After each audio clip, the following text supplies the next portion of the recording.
Muy buenas noches, bienvenidos a Nosotros Decimos.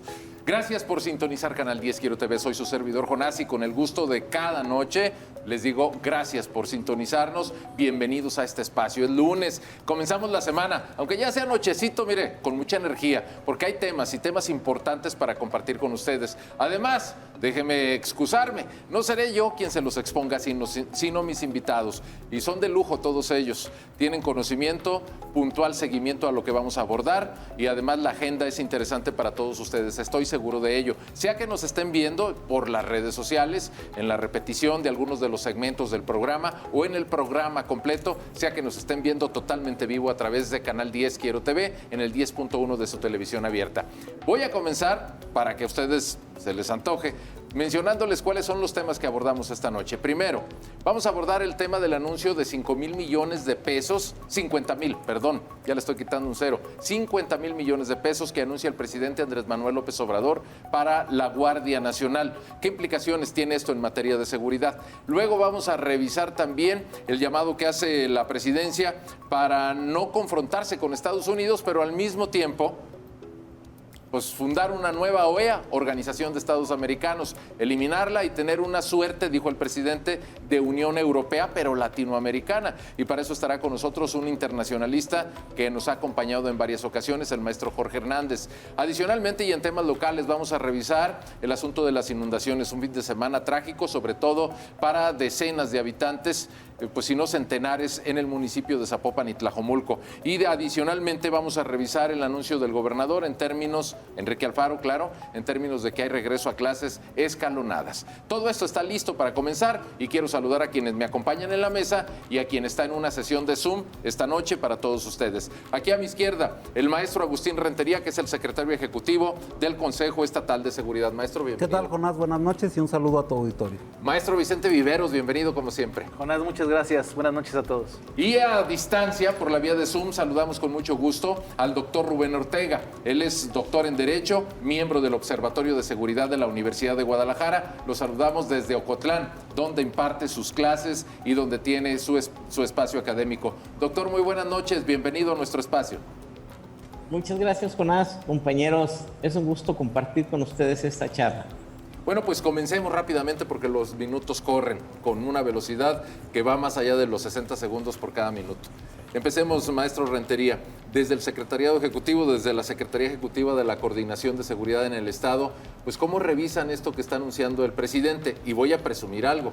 Cuando él dice que van 50 mil millones para la Guardia Nacional, adicionales a los 27 mil que ya tiene este año, pues anuncia que es para consolidar a la Guardia Nacional, para contratar más personal, para garantizarles pues, su estabilidad en todos los términos, tanto de operación como de seguridad laboral. Pero pues eso a mí me indica que van a seguir con la política que ha aplicado el gobierno federal, 0 pesos a los fondos de seguridad local, nada para las policías municipales, nada para los gobiernos de los estados.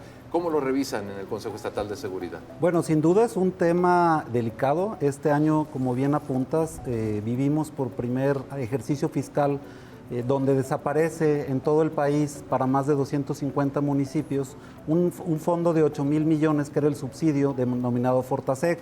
Este año ha sido complicado para los municipios. En la parte que manejamos desde el Consejo Estatal, que es el Fondo Federal para apoyo a los municipios, aquellos que no recibían este subsidio, que este año pues fueron los 125, sin duda ha sido complejo. Hemos tratado de buscar mecanismos y alternativas a través de la propia coordinación, de buscar partidas estatales que pudieran un poco apoyar ese equipamiento y esos temas que los municipios están obligados por ley a cumplir y pues no hemos podido encontrar ese equilibrio porque el fondo federal que va al Estado tampoco ha sido incrementado en ningún monto, ¿no?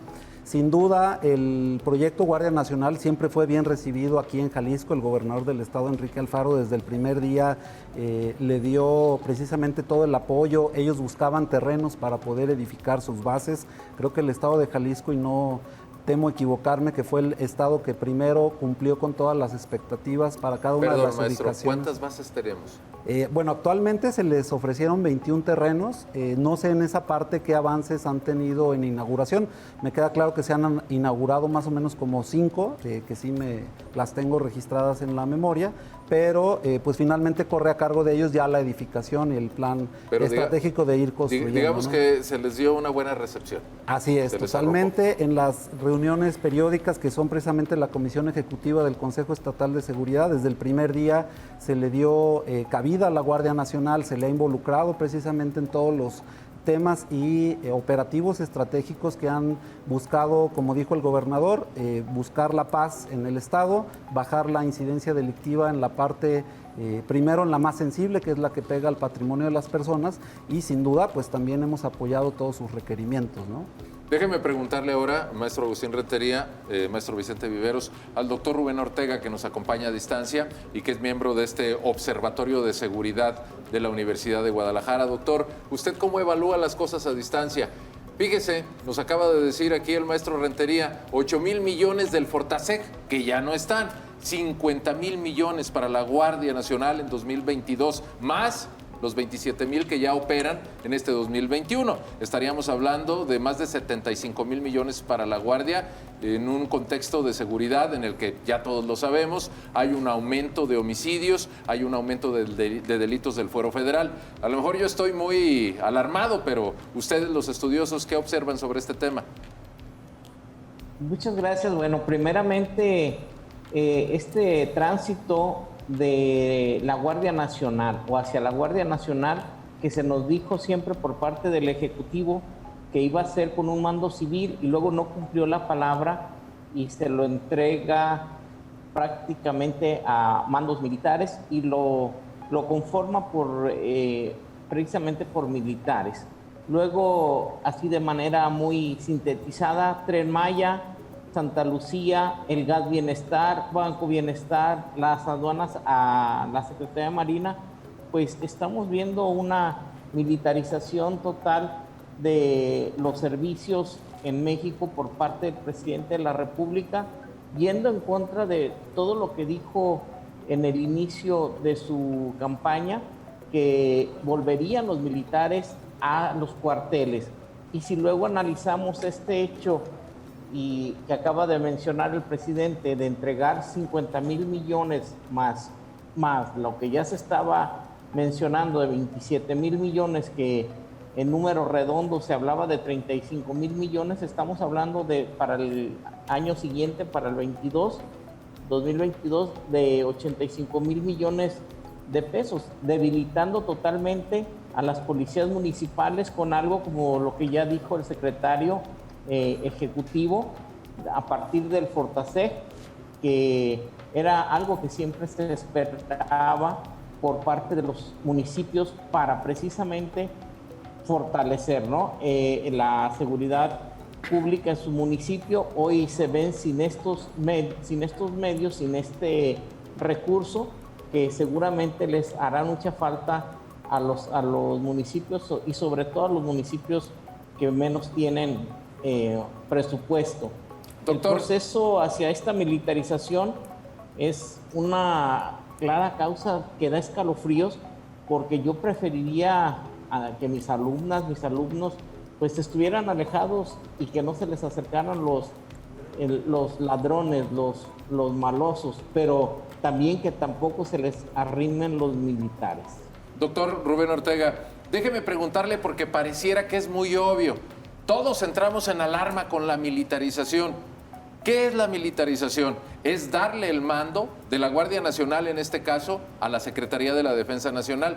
Es darle a la Secretaría de la Defensa Nacional la facultad de construir la obra de Santa Lucía. Es darle a la Secretaría de la Defensa Nacional el mando de los puertos para efecto de importaciones, exportaciones y todo el movimiento comercial en esta que es la primera o la segunda economía de América Latina. Pero ¿por qué nos alarmamos? Díganos usted, ¿por qué hay que alarmarse con la militarización? ¿Qué no son más eficientes? Bueno, de eficiencia son más eficientes, lo dice el doctor Marcos Pablo Molosnik, que el soldado está preparado para matar de la manera más económica y más rápida al enemigo. Esto es la teoría penal del enemigo. Entonces, los miembros de la policía en cualquier país que se diga civilizado no están para matar al ciudadano, incluso no están para matar al maloso, ¿no? Porque para esto en algunos países existe la pena de muerte, que en nuestro país está totalmente prohibida fuera del capítulo del artículo 22 constitucional. Pero yendo más allá, si vamos a un país como Cuba, al que muchos hemos ido, lo conocemos, pues vemos que desde el aeropuerto quienes lo cuidan son los militares. Parecen aduanas las que pasas de Varadero a La Habana o viceversa, y que están revisando y son precisamente militares. Quienes construyen son militares, quienes quienes manejan el presupuesto realmente ya no van a ser ni los empresarios ni administradores civiles, sino administradores militares. Y recordemos que a los militares no les gusta la transparencia, no les gusta la rendición de cuentas.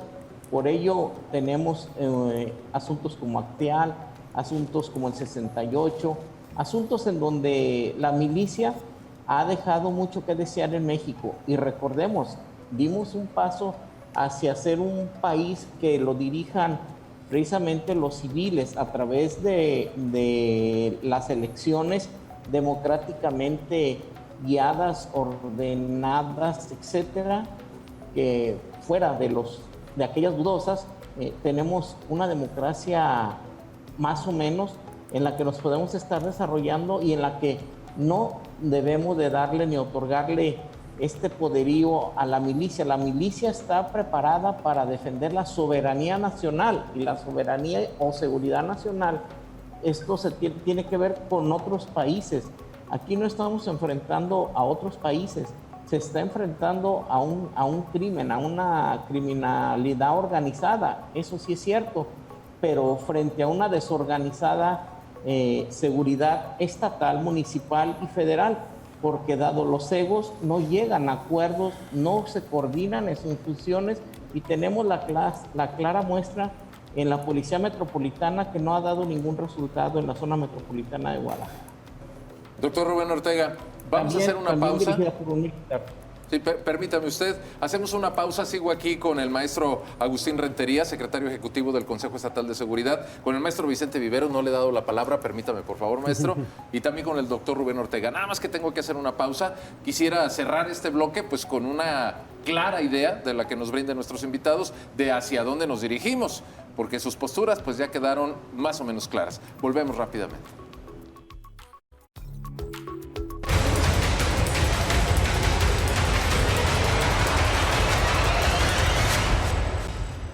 Ya estamos de regreso en Nosotros Decimos. Gracias por continuar en la sintonía de Canal 10 Quiero TV.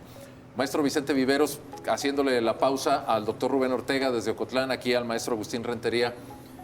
No sé si usted tiene una capacidad de síntesis más buena que la mía, pero yo reviso dos cosas. Primero, el gobierno del Estado, aquí representado por el Consejo Estatal de Seguridad, pues tiene que aguantarse. Si no hay dinero, no hay dinero. Y si no, pues a ver cómo le hacemos. Hablo del presupuesto para policías, el Fortasec. Los especialistas pues dicen que no es lo que más nos conviene, la militarización de todo. Y el doctor Rubén Ortega nos explica por qué no y hace sus comparativos. Desde el análisis, ¿hacia dónde nos dirigimos con esto?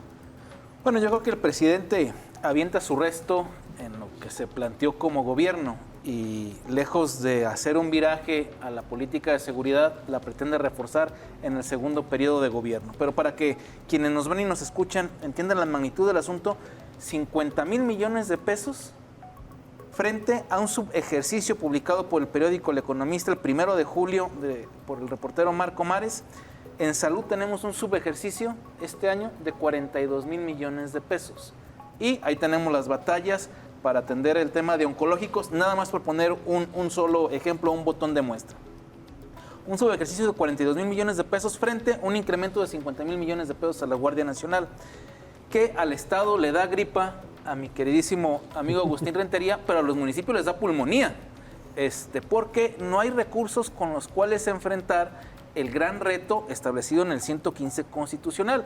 Yo esperaría que si el presidente de la República quiere llegar a fondo en la centralización de la política pública de seguridad, haga una reforma al 115 y le quitemos a los municipios la carga de la policía preventiva. Que ya no tengan que hacer esa chamba. Así es, porque aparte no tienen recursos para hacerlo. Entonces, esa sería una política congruente desde el punto de vista constitucional y legal. No lo hace. Y en la vía de lo práctico, le entrega la Guardia Nacional a la milicia, a la Secretaría de la Defensa Nacional.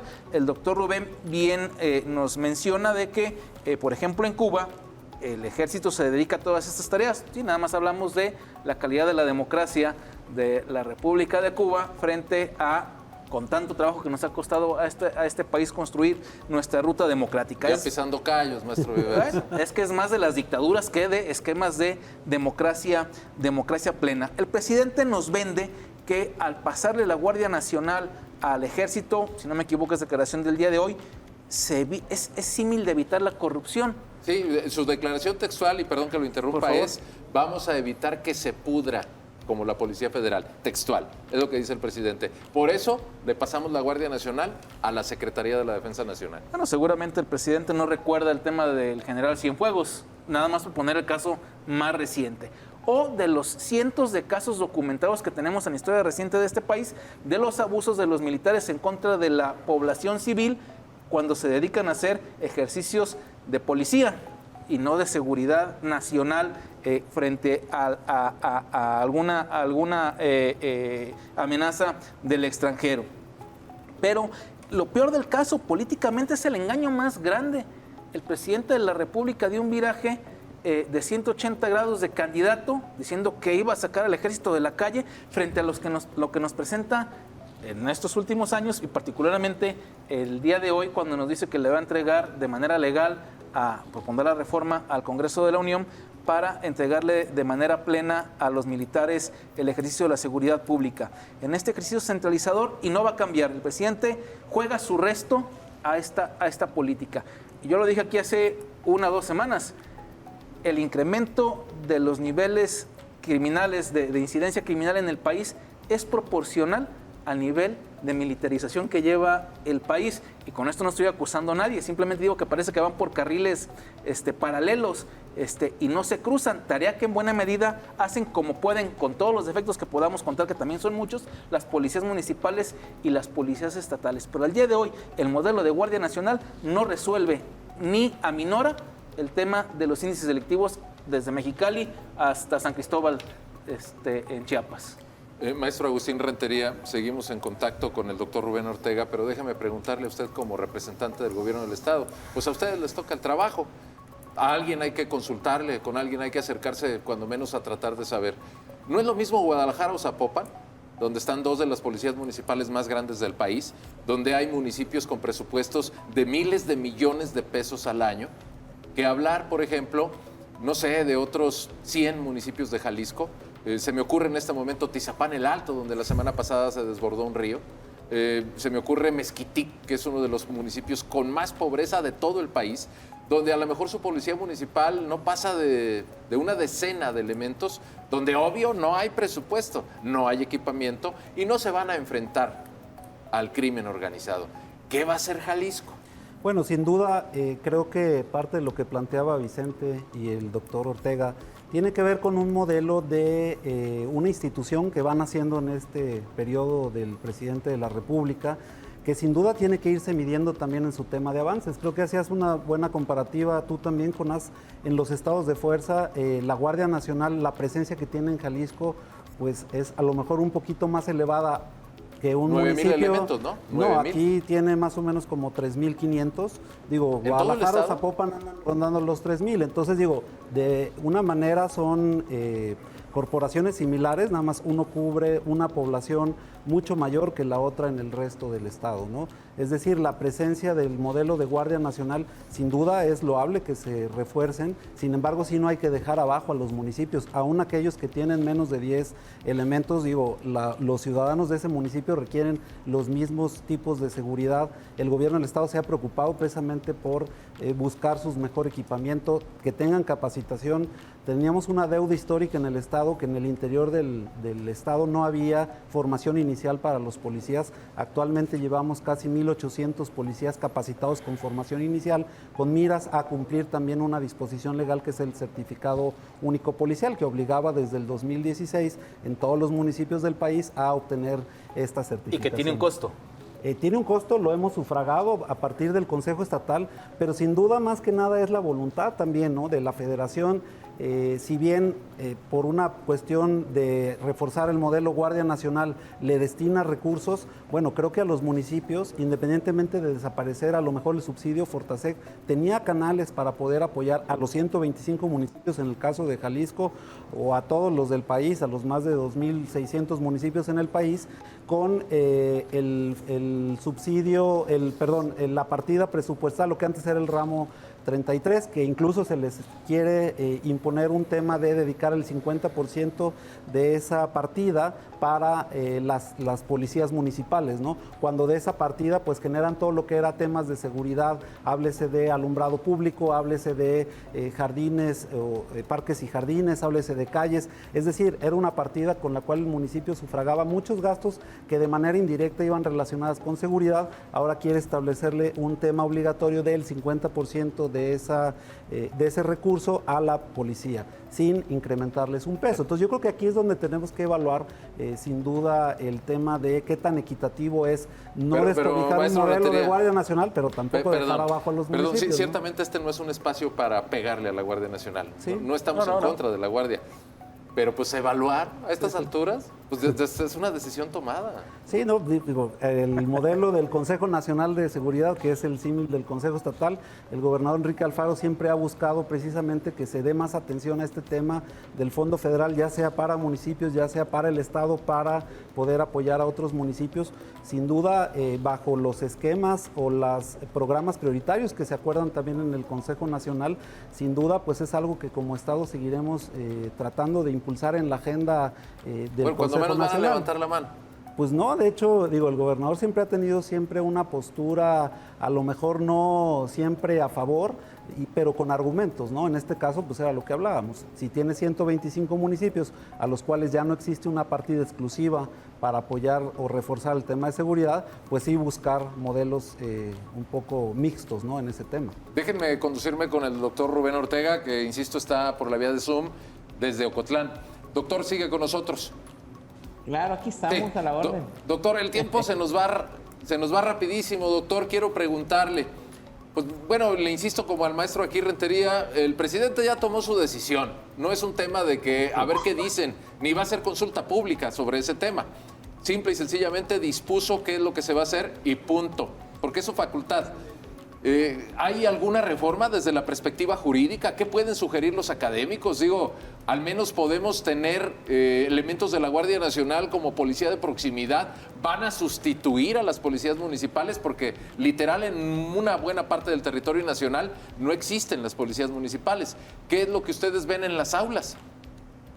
Bueno, desde las aulas y desde el observatorio lo que estamos viendo es que el presidente de la República primero pues quedó mal con la población en cumplir las promesas de campaña, por lo que se votó por él. Segundo, efectivamente esto tiende a desaparecer la policía municipal y el esfuerzo, la fuerza o el estado de fuerza de cualquier policía municipal. Y tercero, las voces que se levanten, vamos a ver que van a ser voces que no se van a escuchar, como siempre suele ocurrir con los personajes de centro, ¿no?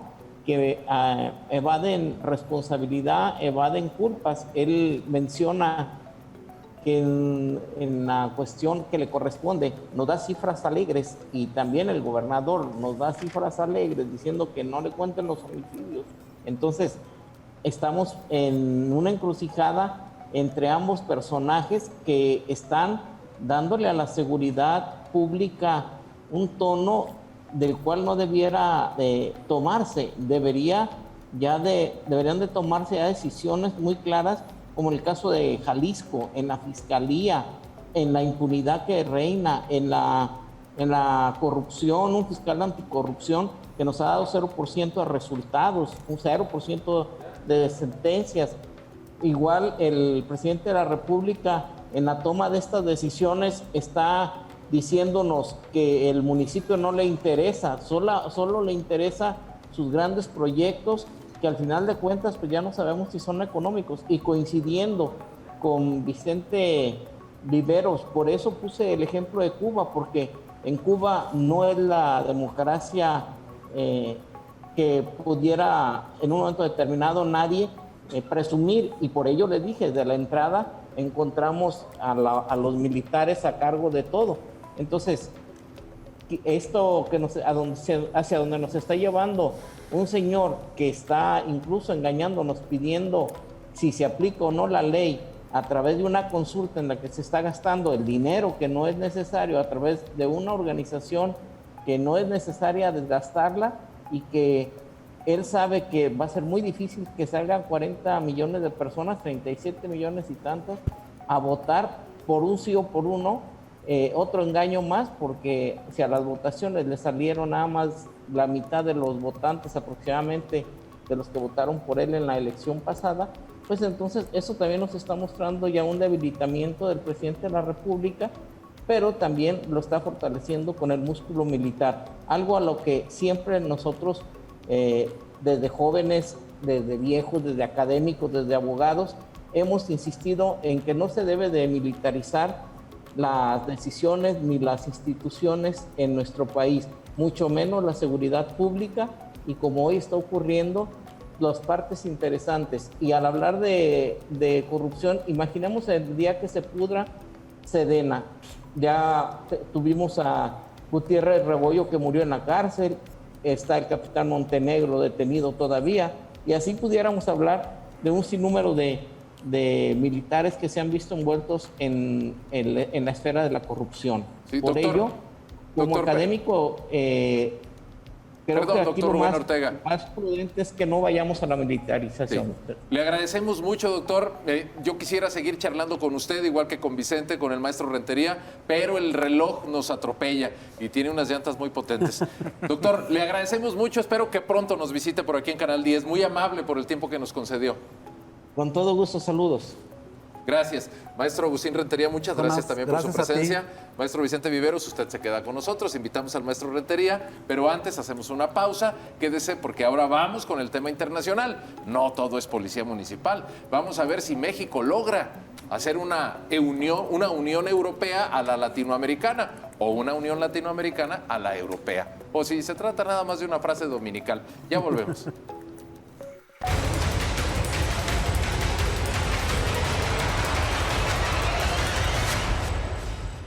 Bueno, ya estoy de regreso con ustedes. Qué bueno que siguen en nuestra sintonía. Rápidamente hicimos el cambio. Vamos a dejar el asunto de la Guardia Nacional. Bromeaba aquí con mis invitados en la mesa que el tema de la no militarización me suena como si estuviéramos hablando con un intubado de COVID, que, bueno, primero habría que verificar que tenga conciencia y estarle recomendando dieta y ejercicio, cuando lo que necesita es sobrevivir. Así estamos con el asunto de la no militarización. No sé si ustedes lo vean así, pero me parece que el país no oye, no escucha sobre la gravedad de lo que estamos viviendo. Pero cambiemos de tema. Bienvenido, maestro Jorge Hernández, internacionalista de la Universidad de Guadalajara. Gracias por acompañarnos. Gracias por la invitación, como siempre un placer. Y también seguimos con el maestro Vicente Viveros y vamos a hablar sobre un asunto que puso sobre la mesa el presidente Andrés Manuel López Obrador. Que el presidente manifieste empatía y simpatía, las dos cosas al mismo tiempo, por el régimen cubano, a mí no me sorprende. Creo que es un tema en el que los mexicanos tenemos una vena de cercanía muy fuerte y además es histórica. Cuba y México tienen un espacio de convivencia que sobrepasa cualquier régimen y que además sobrepasa diplomacia, ideologías y revoluciones incluidas. Pero el presidente dijo una cosa muy simpática, dijo que el régimen cubano merece el premio a la dignidad por haber resistido más de 6 décadas de las sanciones que le ha impuesto Estados Unidos. Creo que ahí hay que entrar en muchos detalles que nos tomarían horas o incluso especialidades como la suya, maestro. Pero además dijo, vamos desapareciendo la OEA y creemos algo parecido a la Unión Europea, pero acá a la latinoamericana, sin que tengamos ninguna fuerza encima. ¿Usted cómo evalúa eso? En el proceso de México como líder, porque lo es, creo yo, o a lo mejor me estoy engañando, pues de lo que es este subcontinente latinoamericano. Bueno, México lo ha sido en diferentes ocasiones. La verdad es que a lo largo de nuestra historia hemos tenido detalles, hemos tenido, digamos, circunstancias, hemos tenido intervenciones muy meritorias en el liderazgo latinoamericano. Creo que ciertamente desde que llegó este gobierno hemos abandonado justamente ese terreno, ¿no?, de tratar de liderar algo en América Latina. Nos hemos retirado mucho de iniciativas que iban, digamos, avanzando en el sentido correcto. Por ejemplo, si recuerdo la dinámica anterior, con el gobierno de Peña Nieto, se estaba trabajando con el Grupo de Lima y se estaba trabajando mucho en el tema de tratar de impulsar el tema de la democracia en Venezuela, el tema del respeto, la exigencia del respeto a los derechos humanos, ¿no? Y desde la campaña habíamos platicado en programas, había ya toda la intención de tratar de establecer que el principio del derecho internacional, de la no intervención, daba suficiente para tratar entonces de no meternos en temas como el de Venezuela o el de Cuba, lo cual es falso. La doctrina Estrada, ¿verdad? Famosa. Bueno, la doctrina Estrada en realidad está más enfocada al tema de autodeterminación de los pueblos, más que al de no intervención. El de no intervención es más bien la doctrina Carranza. Ya. Pero en términos generales, a lo que se refiere un poco es que siempre ha sido como muy mal interpretado por parte de la diplomacia mexicana en distintos momentos el tema que tiene que ver con la no intervención. El principio de no intervención en el derecho internacional, que además está la cuestión de la progresividad, nunca ha implicado, por ejemplo, que los derechos humanos sean un asunto interno. El principio de derecho internacional se llama no intervención en asuntos internos de otros estados. Y los derechos humanos son universales, no son un asunto interno de un estado. Entonces, la lógica en la cual se trataba de plantear que por el principio de no intervención no nos metíamos con el tema de Venezuela o con el tema de Cuba, era una completa falacia que no se podía sostener desde ningún punto de vista. No estábamos involucrándonos en asuntos internos y, de hecho, si vamos, por ejemplo, a principios también de política exterior mexicana, además de no intervención, hay otro principio que se agregó en 2011, que es el de respeto, protección y promoción de los derechos humanos, que obliga también a México a promover en el exterior lo que tiene que ver también con los derechos humanos. Hay una exigencia, de hecho, de la comunidad internacional de que allá donde hay una violación sistemática de derechos humanos se tenga que intervenir, se tenga que señalar y se tenga que impulsar cambios, que era justamente lo que estamos haciendo con la administración de Peña Nieto antes de la llegada entonces de este régimen actual, ¿no? Entonces, de entrada está mal interpretado, de entrada hay una serie de falacias que caen en el tema de las ideologías en torno a cómo, por ejemplo, el pueblo cubano ha sido oprimido por Estados Unidos, que también ha sido como una cuestión muy propagandística acerca del régimen, pero no es tal. Se habla, por ejemplo, de un bloqueo y ese bloqueo nunca ha existido. Lo que ha habido es un embargo, que es muy distinto. Entonces hay que utilizar bien los términos. Es un embargo que solamente, digamos, prohíbe el comerciar directamente con Estados Unidos, pero Cuba puede comerciar con todo el resto del mundo. No está bloqueado. Entonces, esa cuestión de que la economía cubana no se desarrolla por el bloqueo de Estados Unidos es falso. Ni es bloqueo, ni además le impide, por ejemplo, comerciar con el resto del mundo. Es básicamente un embargo. Aquí hay un elemento que quiero agregar, maestro, para que usted nos lo aclare. Además, en la política impuesta por el gobierno de Norteamérica, con todas las sanciones que ellos puedan imponer, no están vistos los alimentos. Y entiendo que el principal exportador de alimentos a Cuba es Estados Unidos. Así es. O sea, la verdad es que es insostenible el tema de estos argumentos que se quieren, digamos, siempre plantear en torno a cómo Estados Unidos es el causante de las desgracias en Cuba, pues no lo es. Oiga, y antes de darle la palabra a Vicente, ¿sí podemos tener una unión latinoamericana o fue un discurso de fin de semana? Otra vez, al presidente que tanto presume el tema de la historia, le falta conocer mucho de historia. Repetidamente, básicamente desde el siglo XIX se han impulsado iniciativas básicamente latinoamericanas que buscan excluir específicamente a Estados Unidos y han fracasado. Y específicamente este capítulo de abanderar, digamos, la defensa del régimen cubano en particular, ya en el pasado lleva un capítulo en ese mismo sentido, que fue la creación del CELA, que básicamente es latinoamericano y la idea era excluir abiertamente a los Estados Unidos del sistema. Es un elefante blanco. No sirve. No sirve absolutamente de nada. Ni siquiera hay reuniones. No. Sirve de repente para que algunos organismos que se crean de manera latinoamericana fomenten el turismo entre nuestros mismos países, pero hasta ahí. Solamente entre políticos que pertenecen, por ejemplo, el Parlatino, entre otras cosas, ¿no? Tenemos un parlamento latinoamericano. Algún día me platiquen qué domicilio se encuentra, pues para ver si vamos a conocer la fachada, aunque sea. Voy a regresar con usted para revisar, ¿por qué no surge de manera natural esa unión latinoamericana? Pero antes quiero preguntarle al maestro Vicente Vivero, si me permite. Pues maestro, ¿usted cómo ve este discurso del presidente López Obrador? Muchas veces en su análisis nos ha apuntado que el presidente es muy exitoso en hablar para quienes quieren oírlo, no para quienes están en desacuerdo. Pero ¿esto a dónde nos conduce? ¿Aquí quién quiere oír eso? Bueno, yo diré algo que también he dicho aquí en otros programas. La verdad es que el presidente se queda en la época en la que era estudiante de ciencia política. Se queda en una etapa de relaciones internacionales de la Guerra Fría. En efecto, en el que era políticamente correcto defender la dignidad del pueblo cubano después del triunfo de la revolución en 1959 y el ideal socialista que imperó en Latinoamérica con Cuba, con Nicaragua, con El Salvador, con Chile, etcétera, etcétera, etcétera. Y que en su momento fue válido, hay que decirlo de manera clara, en esta etapa de polarización de la Guerra Fría entre la extinta Unión de Repúblicas Socialistas Soviéticas y los norteamericanos, pero que el derecho internacional ha cambiado, como de manera muy clara lo ha explicado el maestro Jorge, y hoy lo que tenemos que promover es el respeto, la promoción y la protección de los derechos humanos, independientemente del país del que se trate. Y por otro lado, el presidente, como siempre, en un discurso de bipolaridad.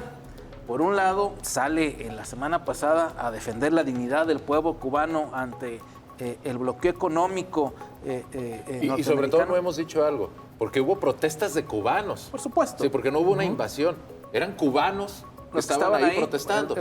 A lo mejor muy relacionados con sus parientes de Miami, pero cubanos. Al final del día. Pero, por el otro lado, vemos cómo el presidente de la República, en esta construcción de ese discurso, particularmente en Cuba, y de la creación de un nuevo organismo latinoamericano o americano de estados, de pronto en la práctica dice uno, entonces, ¿por qué le hacía el presidente de la República tanto caso al expresidente Donald Trump? Y de pronto nos convertimos en su policía migratoria.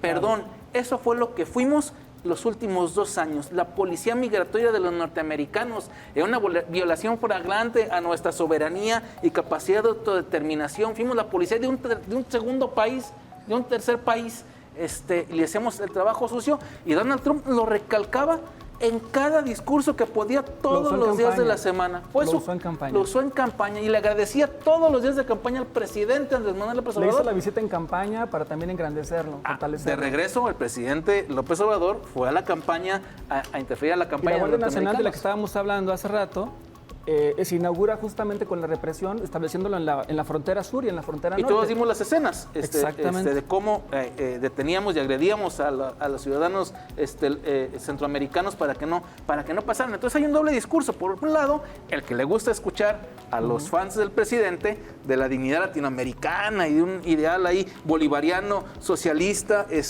trasnochado, frente a la realidad que nos decía que la política pública migratoria en este país atendía exclusivamente a los dictados de la Casa Blanca y de la OEA, por cierto. Yo estoy de acuerdo con el presidente en el que podríamos tener otro tipo de esquema en la Organización de Estados Americanos, que en efecto, tampoco hay que negarlo, durante muchos años las políticas latinoamericanas que prevalecen son las dictadas por Washington. Habría que tener un poco más de equilibrio ahí, pero de eso a dar un brinco, a creer algo medio fantasioso, hay una gran distancia. Más tiene que haber que ser inteligentes para hacer política interna en la Organización de Estados Americanos para promover otro tipo de actitudes mucho más consensadas. Entonces, por un lado, el presidente hace lo que siempre le sale mejor.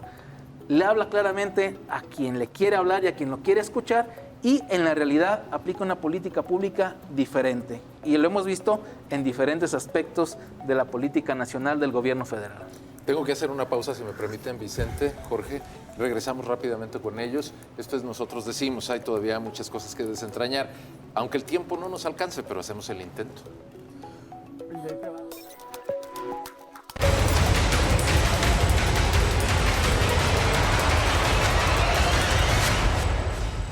Estoy de regreso con ustedes.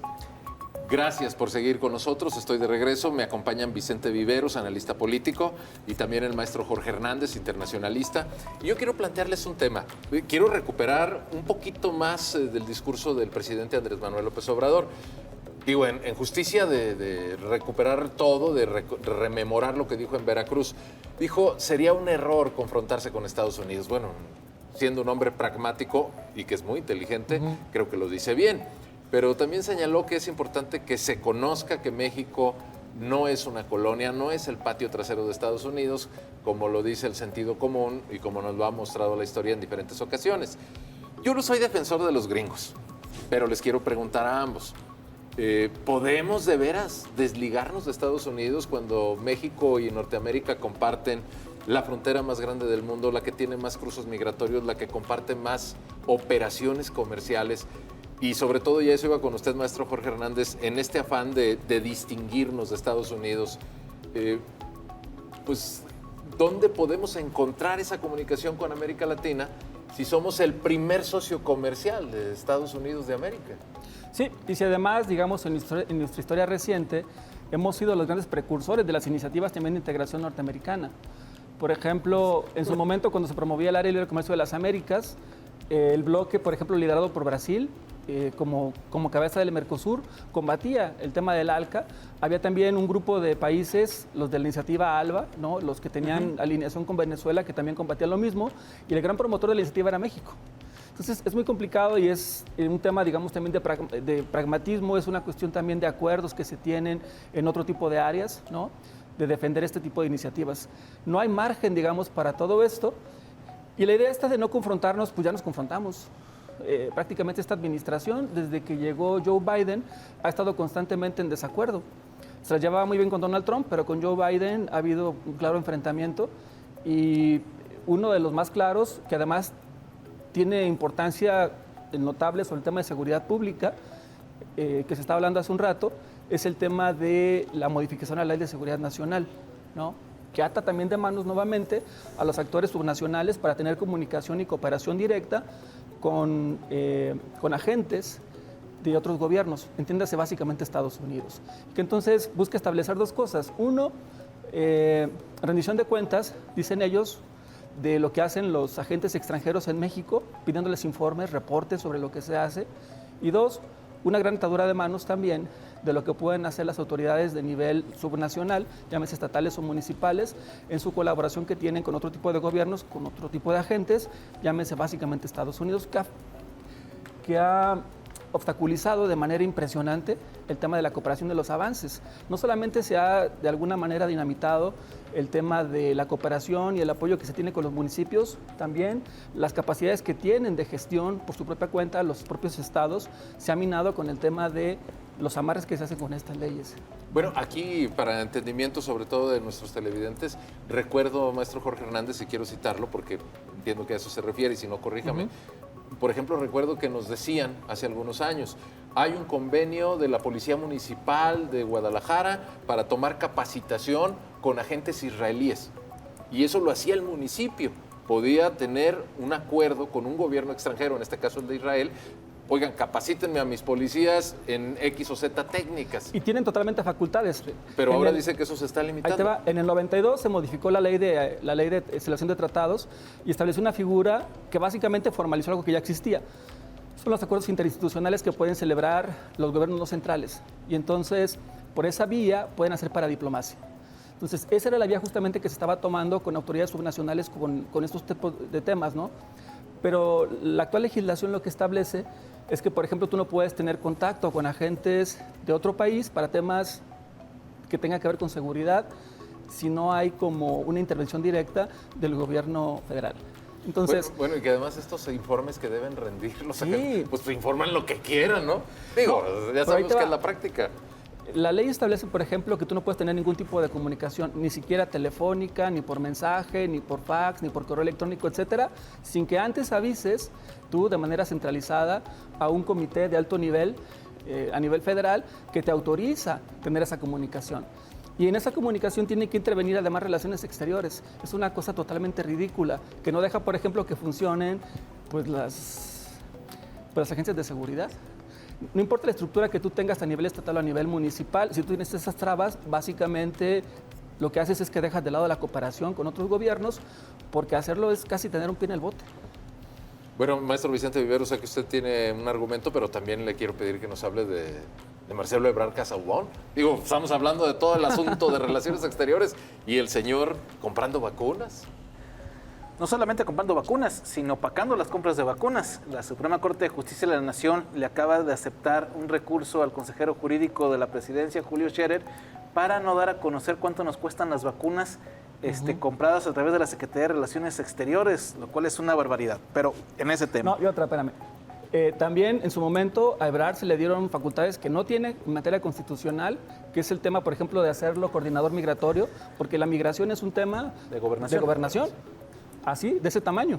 Así estamos. Bueno, de vicepresidente, Básicamente. en términos prácticos, ¿no? Marcelo Ebrard pavimenta su precandidatura a la presidencia de la República haciendo lo que tiene que hacer en esa lógica política, siguiendo la instrucción del jefe a pie juntillas, con lo que tenga que hacer. Y en efecto rompen, ahorita que escuchaba con pertinencia lo que decía Jorge, me caían dos asuntos en los que estamos metidos en un serio problema. El asunto del TEMEC, que ya nos metió en problemas porque no cumplimos con algunas de las cláusulas establecidas en materia laboral, de seguridad, etcétera. Y la segunda, el tema de la seguridad nacional de los norteamericanos, aunque se oiga muy pomposo lo que voy a decir, pasa en buena medida por la seguridad nacional de México. Claro. Bueno, he escuchado muchos análisis en donde dicen el único país que en realidad puede intervenir en la seguridad estadounidense territorialmente es México. Por supuesto. Digo, no como si quisiéramos invadir, por sino supuesto porque que no. lo que hacemos aquí les pega allá. Y tan es claro que hemos tenido visitas de personajes de seguridad y de la milicia norteamericana en los últimos 6 meses de manera recurrente y de primer nivel. Asumo que por una preocupación de la desbordados índices de criminalidad, particularmente del crimen organizado relacionado con el narcotráfico y de lo que eso puede causarle un problema a la propia seguridad Y de nacional los cambios en la ley. de Estados Aunque no Unidos. estuvo en la agenda, ese fue un tema. De los cambios en la normatividad en ese sentido y de esta política que platicábamos en el primer segmento sobre la centralización de la seguridad pública en el país. Entonces, el propio presidente de la República y Marcelo Ebrard, después de firmar el acuerdo del TEMEC trinacional, que nos convierte en uno de los principales socios comerciales de los norteamericanos, luego se ven en problemas porque no se cumple esa normatividad y el presidente de la República sale a hacer declaraciones que van en contra de lo que su propio gobierno autorizó y firmó. Pero ahí te va, esa negociación ya estaba cerrada. Se firmó con Peña Nieto, pero este gobierno quería tener la medallita y lo que hizo fue aceptar todo lo que Peña Nieto defendió. Incluso una persona de confianza del presidente de la República intervino en las negociaciones y tuvo el visto bueno para que se firmara dicho Y luego acuerdo dijo que había letras comercial. chiquitas que no leyó. Bueno, esa barbaridad Una nos pasa mucho en este tenor. Señor Entonces, Seade. El señor Seade. Que además así ni es. vive aquí, vive en Tokio. Está en Hong Kong. En Hong Kong. Hong Kong. Entonces, eso nos mete en un serio problema porque estamos cerrados, amarrados, encadenados a los norteamericanos, no lo digo en el mal sentido, sino que es natural que tengamos este intercambio en todos los sentidos con el país todavía más poderoso del planeta. Y por otro lado, le jalamos los bigotes al tigre cuando hacemos declaraciones como la de Cuba, como la de Latinoamérica, y de pronto salimos con aquella dignidad a decir que no necesitamos a los norteamericanos y que nosotros solos podemos... Vive la década de los 70 otra vez. Bueno, cuando el presidente de la República estudiaba ciencia política en la UNAM, regreso a ese símil. Bueno, quiero preguntarles, porque pues, también fantasear no cuesta mucho, todavía no cobran impuestos por eso, pero ciertamente sí tenemos muchas similitudes con todo lo que es el continente hacia la frontera sur. ¿Cómo podría construirse una identidad más completa, maestro Jorge Hernández? Me queda claro que a través de decretos no, porque la realidad rebasa siempre lo que podamos poner por escrito. Lo hemos intentado constantemente y se ha fracasado. Y se ha fracasado en buena medida porque, aunque queremos culturalmente decir pertenecemos a América Latina, nuestra realidad económica, política, social está vinculada hacia Norteamérica. Entonces, y no es malo, ¿verdad? No, tampoco es... Es lo que somos. Claro. Tenemos que yo me enojo aquí con Vicente pragmatismo. porque no traemos copete de Elvis Presley. Otros países ya quisieran tener la posición que tiene México, ¿no? Pero eso hace que entonces en América Latina en diferentes momentos tenga desconfianza con respecto a México. Y además hay una gran rivalidad marcada de muchos años, particularmente, por ejemplo, entre Brasil y México, sobre ese tópico de liderar América Latina, ¿no? Es una rivalidad existente. Sí, además hubo un deterioro bien importante de la imagen de México, de ese famoso liderazgo que México sí tuvo en su momento. Claro. Ese liderazgo sobre todo fue en los años 80, es la época justamente en la que participamos nosotros impulsando los procesos de pacificación de Centroamérica, un claro liderazgo con el Grupo Contadora, también con con la iniciativa, digamos, para los deudores, ¿no? El tema de la deuda externa, etcétera, son claras evidencias de ese liderazgo, ¿no? Que México tenía, pero se desgastó mucho. En el sexenio de Calderón había una obsesión muy marcada por el tema de vender que México tenía un liderazgo en América Latina. Y entonces en el discurso constantemente con América Latina se equivocó y hablaba totalmente de esto, que hace mucho ruido en América Latina y hace mucho más ruido, por ejemplo, con el tema de Brasil. Entonces eso nos aleja. Entonces traemos de varios años un desgaste muy importante, por ejemplo, también como te decía, con iniciativas que promovimos nosotros, que el resto de América Latina no vio, digamos, con tan buenos ojos, pero México tiene el compromiso de hacerlo, como es el tema de la integración, muy al estilo norteamericano con el tema del ALCA, entre otras cosas, que le da muy poca credibilidad a México en el tema. Y más ahora, cuando, por ejemplo, estamos oscilando tanto en torno a la política regional, con el cambio que tuvimos, por ejemplo, ese giro tan drástico en lo que estábamos haciendo nosotros con el Grupo de Lima, con el apoyo dentro de la OEA, etcétera, etcétera, con un rumbo muy marcado y dentro de las directrices del derecho internacional, que ha sido la historia de la política exterior mexicana y que luego se revira con este gobierno. Bueno, a mí me interesa mucho aclarar también, sobre todo con lo que ustedes nos comparten, que en realidad la 4T, la administración del presidente Andrés Manuel López Obrador, pues nada más está ofreciendo el discurso, porque en los hechos sí, no nos estamos despegando de América del Norte. No, y además nos dice que si hacemos algo se va a parecer a la Unión Europea. Pues, ok, adelante. El asunto es que si se va a parecer a la Unión Europea, los pilares que tiene la Unión Europea son los mismos que tiene la OEA. Son democracia y derechos humanos, que son los que le generan a él como cierto resquemor, ¿no? Los que le hacen un poco de ruido. Entonces, ni Venezuela ni Cuba quedan bien parados ni en derechos humanos, ni en democracia. Ni Nicaragua en este momento. Ni Nicaragua, exactamente. Menos Nicaragua. Yo En este momento, claro. Y que no En hemos ese dicho tema. Nada. Esta boca es Callados. mía. Exactamente. Vicente, antes de que el tiempo se agote, por favor. Voy a decir una barbaridad, espero que Jorge me disculpe. Jonás no, porque nos llevamos más. A ver, hay que ver el mapa. Formamos parte de América del Norte, estamos arriba del Ecuador. Sí, desde ahí tenemos una mala concepción del tema. Con signo, a pesar de, formamos parte del norte. Geográficamente el destino dispuso que Dos, estuviéramos una más. barbaridad más.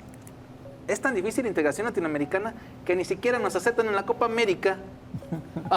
Bueno, no lo digo como broma, es en serio. Sí. No podemos tener siquiera una Copa continental como la tienen los europeos. Digo, sé que es una simplicidad lo que digo, pero esto Claro. refleja la complejidad cuando Exacto. escalamos a niveles de política, de cooperación internacional en otros aspectos. Así es de complicado el tema. ¿Qué se requiere? Hilar fino. Por supuesto que se requiere hilar fino. Y sobre todo, trascender A durante largo muchos plazo. años. Creo que ¿verdad? Marcelo Ebrard tiene esas virtudes. Sí lo creo, con todas pero Le tienen mucha fe. le tengo mucha fe. Creo que el presidente de la República no comprende y se queda en una visión de cuando, de manera muy pertinente, México destacó a nivel internacional cuando apoyó a los exiliados en Chile, mucho más atrás cuando apoyó a los exiliados españoles.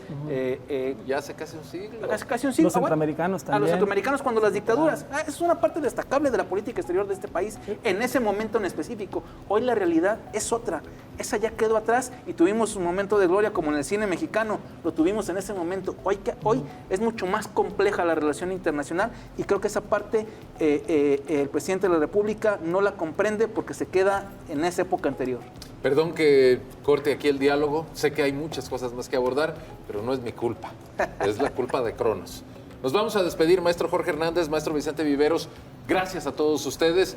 Al inicio del programa les mencionaba otros temas, pero deme oportunidad. Finalmente, lo que nos queda por delante es vida y ganas de seguir a quien nosotros decimos. Pase una excelente noche. Hasta la próxima.